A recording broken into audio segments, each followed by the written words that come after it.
So, today I want to talk about the high value woman stuff that is circulating the internet and has been for a few years. I feel like these specific trends really resurface every maybe 5 years or so as something different. But they all have the core, similarities between all of them as far as the principles that they teach. And I think it even goes way back to the book, Men Are From Mars, Women Are From Venus. And I actually just recently read that book. I never read it when it came out, but I just recently read it, and I was a little bit appalled at everything that it practices and tells you to practice. Um, and then I realized, the correlations between that book and the high value women stuff.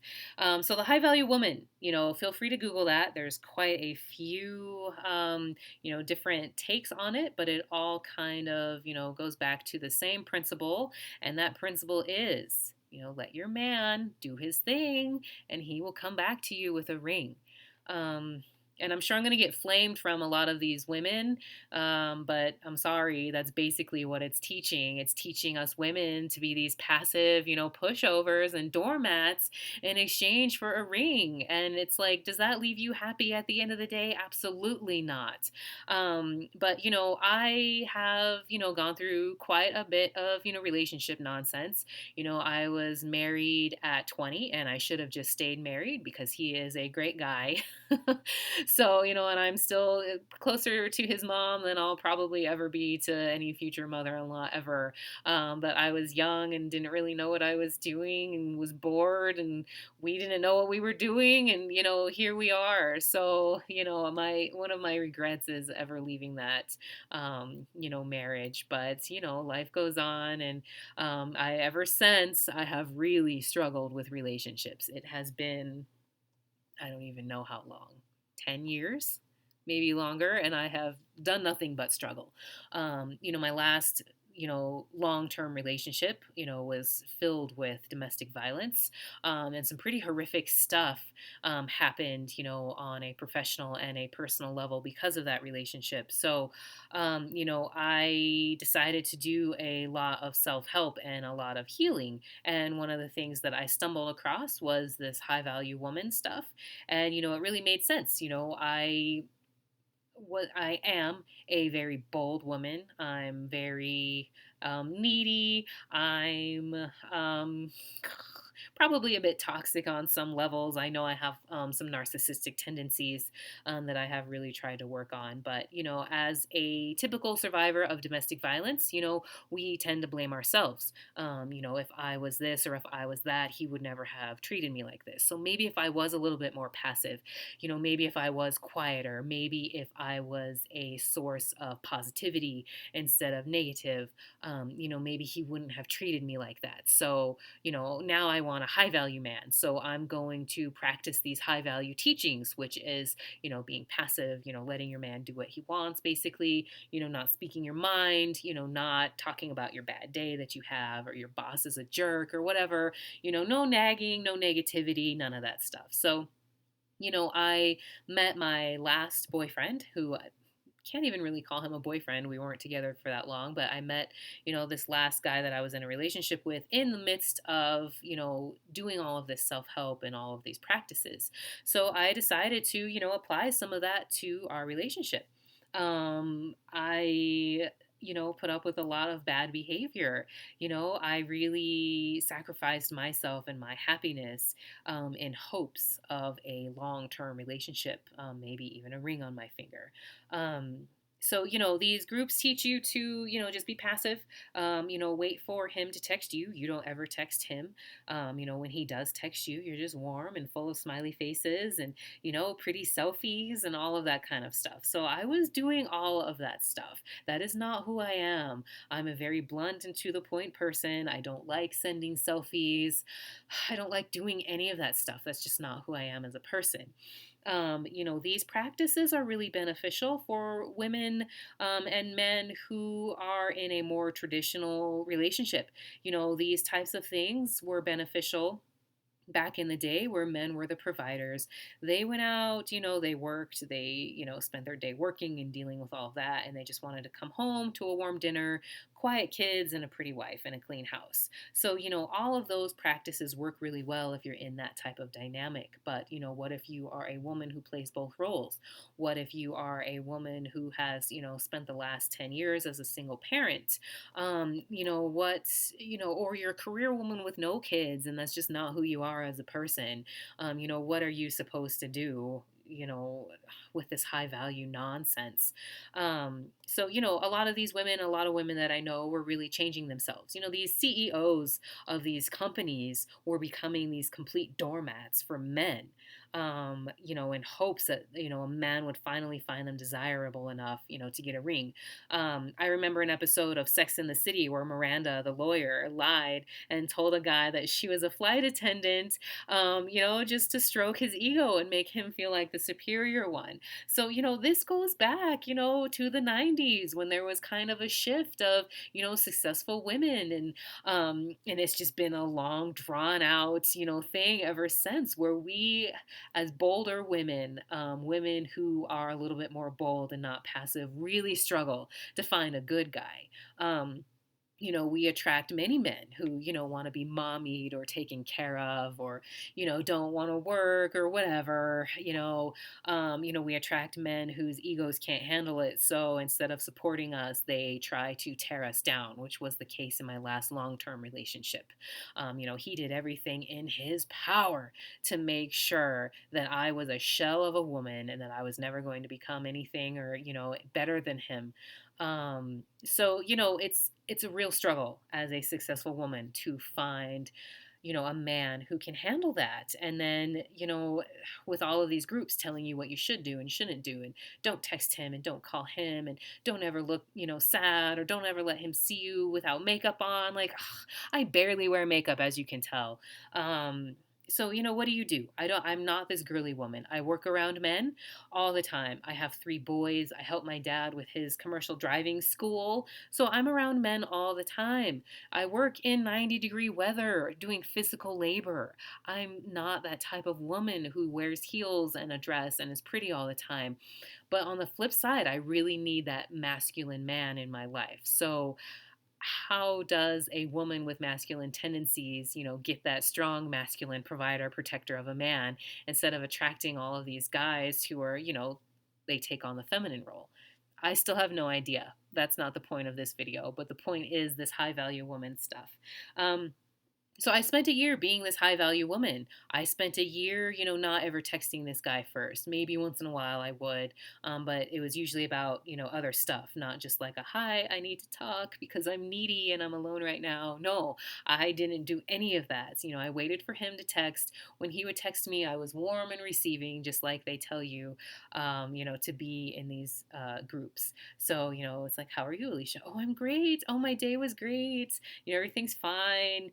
Not like I have 3 kids and a business. Like everything is insane all the time. There's a lot of other stuff that I'll talk about in a video, later on that I was dealing with during this time. My life was definitely not okay, but to him, I was fun. I would show up on the weekends when I didn't have the kids and we would have a great time and, laugh and things were light and amazing. And then I would go home and, back to reality, back to the chaos that is my life, back to just needing someone so badly at the end of my day, to talk to about everything. But nope, I just kept that all in. I hid it in hopes, that somebody would come along or he would come around and finally decide that I was that woman that was worth keeping. Um, so a year went by, I dealt with all of that stuff. I dealt with him going to Hawaii with another woman, which was okay, right? Because we weren't together. So it was fine. I said, have fun, do your thing, whatever. I saw him when we got back or he got back and, whatever. So a year went by and he finally decided that he wanted a committed relationship with me. So I was beyond ecstatic, when he finally made that decision. Everything that I had learned in that group worked. In my head, it worked. I remember making my last post before leaving that group, like, thanks, ladies, all of your great advice over the months. I finally got my guy, blah, blah, blah. And they were so happy, see, the methods work, and blah, blah, blah, blah, blah, blah. So, I got my guy about a month into our relationship, I started to notice him pulling away. I'm a little hypersensitive to, shifts because, I have a lot of PTSD stuff from the domestic violence that I had dealt with. So, always being hyper vigilant of people's moods is something that a lot of domestic violence victims go through, which that is something that, too, you should look up if that is something that you have gone through and you notice that about yourself. But so I, noticed him, starting to pull away. So I immediately go into panic mode, but I, stayed cool and calm. I stayed the high value woman, and I kind of asked him about it. The lack of physical intimacy was apparent. I was like, hey, are we waiting until we get married here? What's going on? Oh, you're not the kind of guy who's going to get married. So then what's the problem? And the problem was another woman. Men have tendencies to have difficulties multitasking, and I'm not bashing men here. That's like a scientific thing. Look it up. Men struggle with multitasking. So when a man is paying attention to another woman, often you will notice that that attention is not, on you. Whether they're sleeping together or not, just the fact that he has his attention on another woman, that's usually a first indicator that something is going on.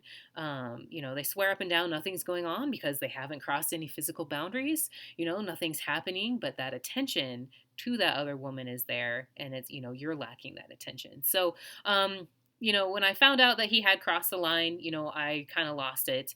I, spent all of my time and energy being a high value woman, and it got me nowhere. And he did say, he was not as attracted to me because I was a pushover. So all of this high value woman stuff, all of this being passive, all of this basically, being a pushover in order to get a ring really got me nowhere. I spent 2 years of my life practicing these things. I spent a year practicing it, with him, just letting him do his thing, being passive, greeting him with a smile on my face every day. That got me nowhere. He told me I'm a pushover and didn't want me anymore. He didn't say he didn't want me anymore, but that's basically what happened. So, I really want to talk about, and I would eventually like to coach. I have no idea how to get into coaching. It seems like it's too much for my brain to handle at the moment. But I want to get into coaching and speaking to women and people in general. Men need this stuff just as much as women do. It's ridiculous that there's all these courses and classes designed for women, and there's nothing for men. Men can just do whatever the hell they want, and us women have to abide by it. Like, it's insane. So I really want to get into talking about, just being yourself. I kind of started a Truly You course, being truly yourself and, attracting those genuine connections. How can you attract anything genuine that's going to serve your soul in the long term if you're being not yourself, if you're being a completely different version of yourself? So it doesn't make any sense. It's like, yes, the healing is important that these high value women, classes teach. Heal yourself, love yourself, value yourself. But don't change yourself. If you're a bold person, you're a bold person. If you're a negative person, then you're a negative person. Really trying to change who you are at your core to appease somebody else isn't going to get you anywhere. And that's the biggest lesson that I took away from all of this. Just being yourself, and eventually you will attract those, genuine connections that you deserve so deeply, and someone who will love you and appreciate you for exactly the way that you are. So, with that being said, yes, the high value women classes are beneficial as far as healing is concerned. Do I think women nowadays need to be passive in order to appease a man? Absolutely not. You will find a good quality man who likes you for just the way that you are by being who you are. Don't let these groups tell you that you can't find that by, being bold or being outside of your feminine energy. They teach you to be in your feminine energy and to be this feminine goddess. And it's like, that's not who I am. I'm not that girl. I don't get my nails done. That's not who I am. Somebody will come along who will accept that and embrace that and love me for that, just the way I am. I'm not going to go and change and start doing my nails and wearing dresses just to get a husband. Oh, that's ridiculous. So with all of that being said, hopefully my little bits of experiences can help people along the way. And I, will get into sharing some more as time goes on about, my life. A lot of people ask me a lot of questions. I get probably like 4 messages a day of people wanting me to share my story. And I will eventually get to that point. I haven't got the video put together yet regarding everything that I've been through in my life. But, anyways, until next time, good luck out there. Don't change who you are, be yourself, and stop dealing with these dumbass men.